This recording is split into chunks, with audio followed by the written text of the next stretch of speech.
Hello mga kapagupitan, this is Marky John and welcome back again to my channel, The Junes Official Vlog. So guys, for today's video, mayroon po tayong client all the way from Valenzuela City sa E. Marcelo Street, Dalandanan, Valenzuela City. So guys, yung client ko na to is 4 years ko na po siyang client and regular ko na siya. Pabalik-balik na po siya dito sa Pagupitan Salon. So ang gusto na mangyari ni Madam sa buhok niya kasi almost 3 inches na po yung haba ng white hair niya. As you can see naman guys, nakikita nyo.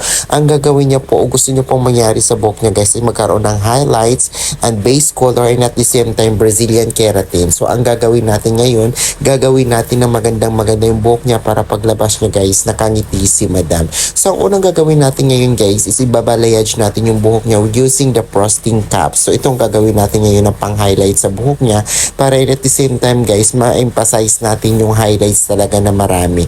So ang gagawin natin ngayon guys is yan, punong-puno na po ng highlights sa pinagamitan natin ng frosting cap. So as you can see guys, lahat ng butas ng frosting cap ay sinuldot ko po yan lahat ng mga bakal. So ang gagawin natin ngayon is gagamitan natin siya pang bleaching. Yung ginagamit natin guys na Bremod Brightener, yung kulay white kasi talagang subok ko na yan.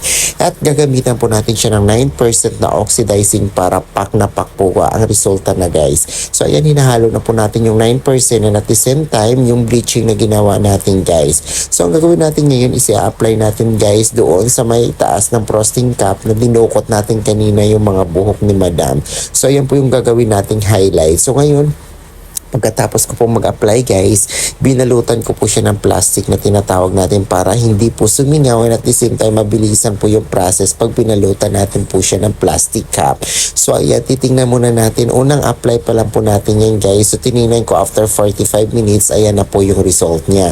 So ngayon ang gagawin ko guys after 45 minutes is nag-apply ako ulit or nag-re-apply ako ulit ng isang apply pa para sa ganun guys ma-achieve natin yung pagka-white o mawala yung pagka-yellowish ng buhok ni Madam. So ayan, after 45 minutes sa pag-apply natin ng pangalawang apply, ito na po yung result. So ayan, tinatanggal na po natin yung frosting cap ni Madam. So ayan, medyo masakit pero kailangan yung tiisin kasi nga guys, tiis ganda. So makikita po natin yung outcome mamaya. Makikita nyo po yung kung ano nangyari sa frosting cap pag tinanggal natin guys. Makikita nyo po yung mga highlights kung marami po ba siya guys o konti lang. So ayan, nakikita nyo na po habang dinudukot ko po, lumalabas na po yung mga balayads na ginawa po natin o yung tinatawag natin na highlights na dinukot natin kanina guys. So ayan na po siya.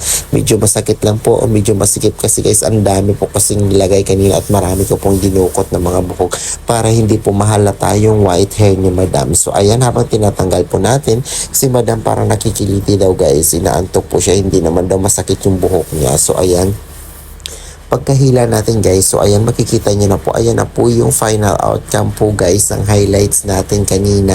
So ayan, kinamay ko na po siya pero hindi naman po masyadong mahapdi guys kasi mabilis lang po yung process o mabilis lang po yung pagkatanggal ko po at saka nagugas na po ako ng kamay dyan after. So ayan, makikita nyo po ang hirap tanggalin kasi nga po guys nakabulong-bulong po siya sa loob ng frosting cap. So yung pagkatanggal ko, ayan na po yung buhok ni Madam. So makikita nyo pa po yung puti, diba guys? So ngayon, papatungan natin o gagawin nating magic yan guys para mawala. So ngayon, ginamitan ko po siya guys ng verdant colorant po natin na tinatawag nating 4.0, tinatawag natin na medium brown. Ang medium brown guys, ayan po yung pangtakip o panghalo doon sa light color na para matakpan po yung white hair ni Madam. Ito po yung ginamit ko po guys sa pang light na color na base color ni Madam, ang light ash blonde. So ang light ash blonde guys, tinatawag natin na 9.1 o tinatawag natin very light ash blonde. So pinaghalo mo po yung very light ash blonde tsaka 4.0, ayun po yung kalalabasan ng hair ni Madam. Mamaya makikita mo po yung final outcome. At syempre hindi pa papahuli po yung oxidizing natin guys na EPSA na ginamitan po natin siya ng 6%. Bakit 6%? Kasi guys, ayan po yung 6% ang nakakatakip na mga white hair na kung mayroon man po kayong white hair, yan po yung gagamitin nyo, 6%. So ayan, habang ginagamit po natin yung 6% guys, nakababad na po yung buhok ni Madam. Ayan na po yung application natin. So ibababad natin na siya ng 40 to 45 minutes.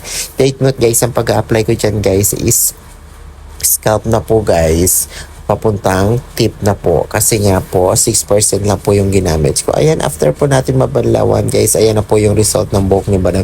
Hindi pa po siya masyadong makita kasi nga pag final outcome po natin mamaya guys. So po yan makikita sa after na ng Brazilian at after na po natin ma-plan. So ayan, ginapitan ko po pala siya ng Keraglus Brazilian Keratin Blowout with Argan Oil. So napakaganda din yan. Medyo mabaho lang siya guys, pero masanda yung effect sa buhok na pag ginamit nyo po.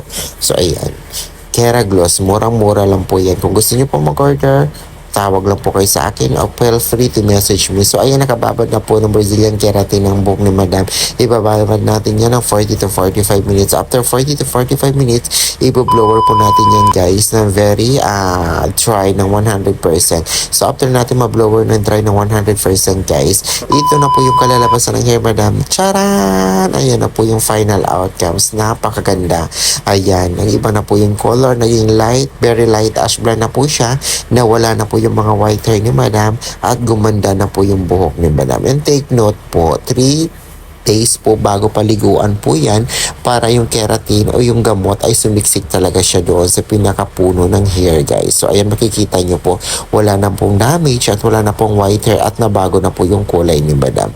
So guys, that's all for today's video. Kung bago ka pa lang nanonood sa channel ko, i-click mo na yung subscribe button, i-add mo na guys para updated kayo sa lahat ng mga videos na i-upload ko. Bye bye!